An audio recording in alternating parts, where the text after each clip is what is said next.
Yes, right here. All right, we're live. Well, Joe looks on his phone. Welcome to Two Guys. What were we called again? It's been weeks. Two Guys from Guelph. Two Guys from Guelph, episode 7. Yes, yeah. Thank you. If you like our content, make sure you hit subscribe and hit the like button. And tell everybody. Yeah. Sorry, it's been a couple of weeks. Joe has been crazy busy listing and selling and listing, teaching me about the stock market.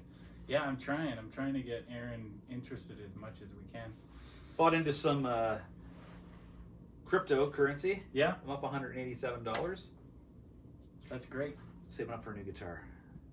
ShakePay. And how easy was ShakePay? Just shook my phone. Took it right from my checking account to it. Really? Not at all. I'm kidding. Sorry. No, but in all fairness, we definitely miss you. It has been a busy couple of weeks. Congratulations once again to Joe and everybody on the team. We've definitely been, I think it's been a strong market for us. Yeah, absolutely. You've had a great, stellar month and a half. But yeah, thank you. I appreciate that. But you're doing quite well yourself. Chugging along. You have Whispering Ridge right now, which is definitely something that an investor, if you're an investor and you're really wanting to get into the Guelph market and you want something that's close to the university and something that's going to have a really good cap rate, make sure you contact Aaron as quickly as possible because he has something that will fit the bill. 6 Whispering Ridge. Reach out. Yeah. And Kate Crescent, how's that coming along? Is it going to happen? Yeah, it's definitely going to happen, but it's just, this is just the joys of COVID and we always talk about we want to show like the good, the bad, and the ugly. So sometimes if you have an investment property, the tenants don't always behave the way you want them to. I'm trying to navigate this as best as I can. As far as it's harder to, you have to respect their, we always try and go in, obviously, previous to listings when it's tenanted. Because we'll be kind of like the first kind of point of contact.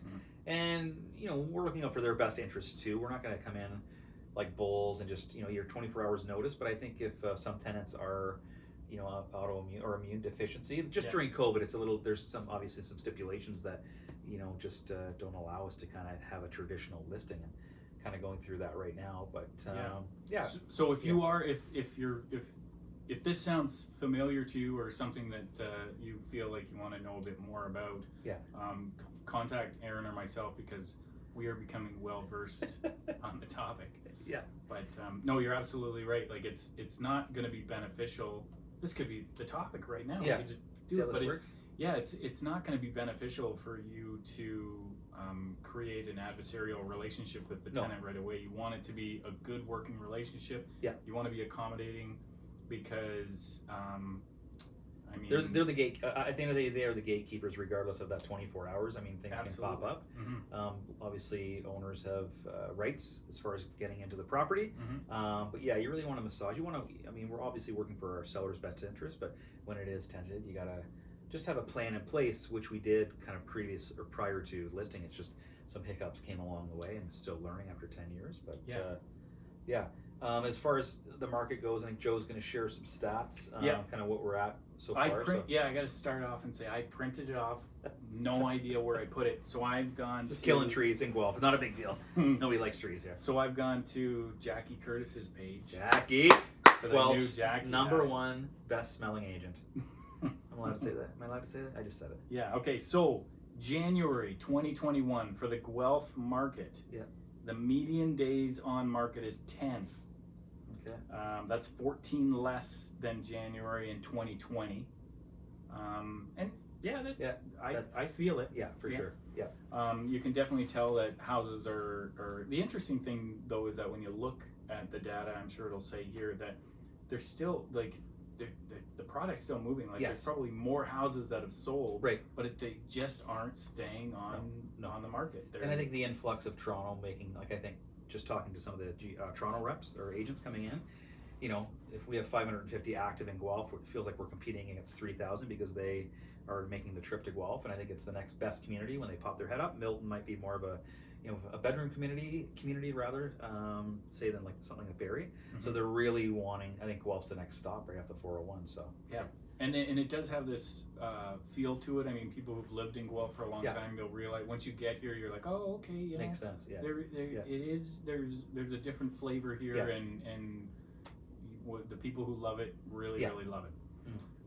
Average sale price versus from year to year from January is 700,700 and let me start over. It's in the 700s. Yeah, 700,000 79 700. Just hold it up to me. I'll just hold it up.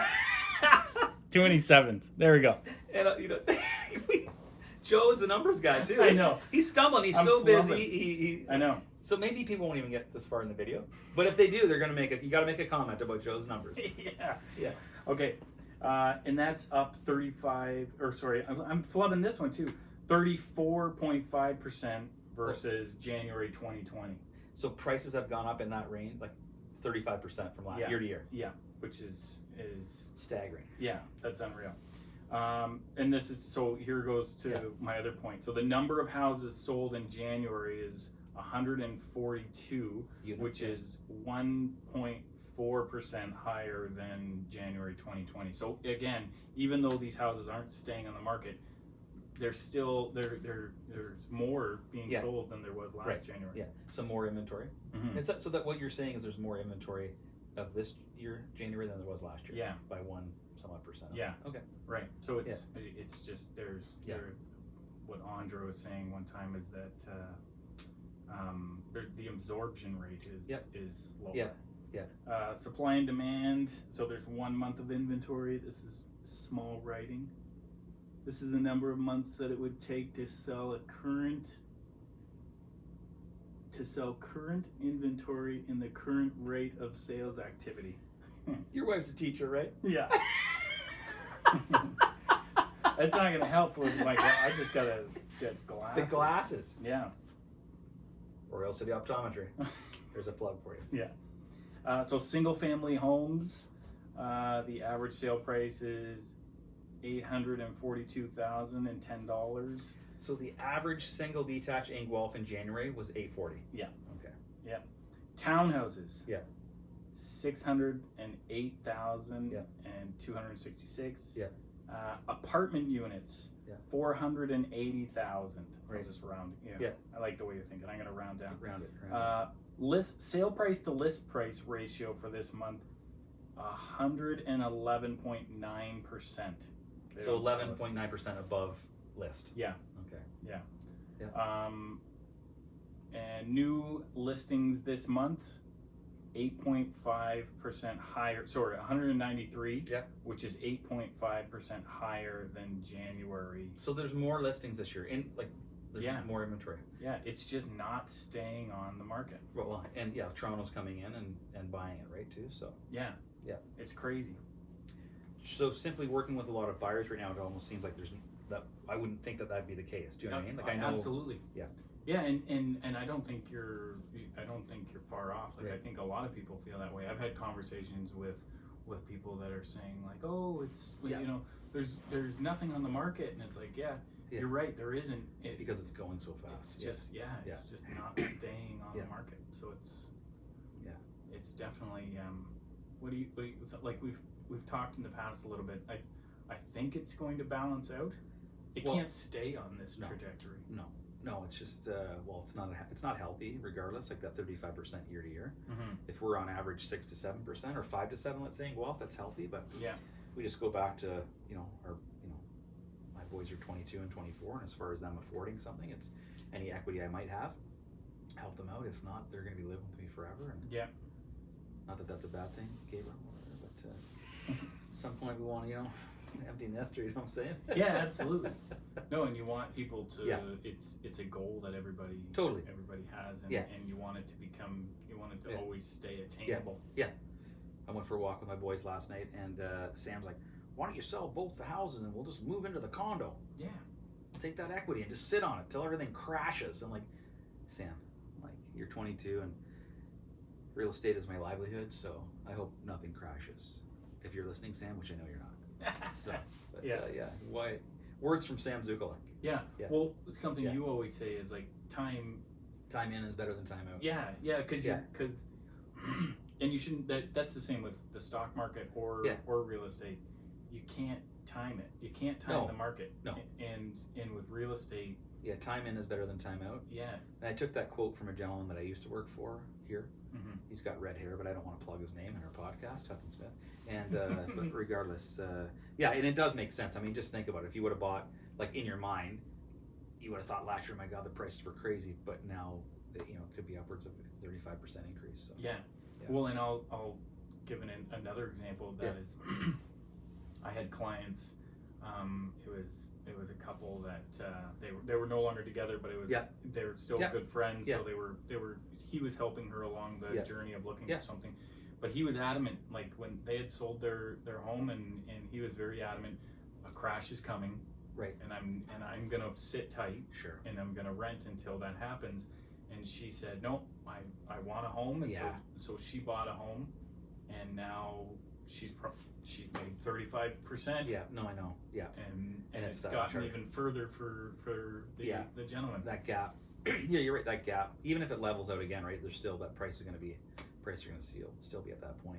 Yeah, if that makes sense. But it's been a long week. I've got no sleep, so sorry if I'm rambling about on anything else. No. Other than that, what? Oh, well, we talked about Whispering Ridge. That's what I wanted to talk about. I really do think it's a great investment property. Yeah. Call Aaron. Find out what you need to do. What would you say? Like we talked a little bit about. So 5-bedroom. I think even on the low end, it's probably $600 a room right now. So $3,000 for the month. Yeah. Per month. So which is and that's just going to keep like next year. It's going to keep. It's the snowball that you just. And the rent's a little low right now, but the tenants are currently leaving at the end of the month, at the end of April rather. So it'll be vacant. Yeah. So we'll see what happens. Yeah. So I definitely think it would be Joe pick of the week. I think it's definitely a good buy. Yeah. So get in there, call your agent, and say you want to whatever you need to do to see it. And then we're doing the coldest night next Saturday. So we got to walk 5K. I think Andre said, Yeah. So if you feel like donating, we really appreciate it. Yeah. It's for a great cause. It's to help combat homelessness. Yeah. And then we'll do another one next week too. We won't. We'll try not to miss a week so that all three of our viewers can be up to date on our Joe knows and what's happening. Yeah. I was even going to say it's just me watching the video over and over again. All right. Is that everything? And can you think of anything else? I'm okay right now. All right. Yeah. Perfect. Thank you.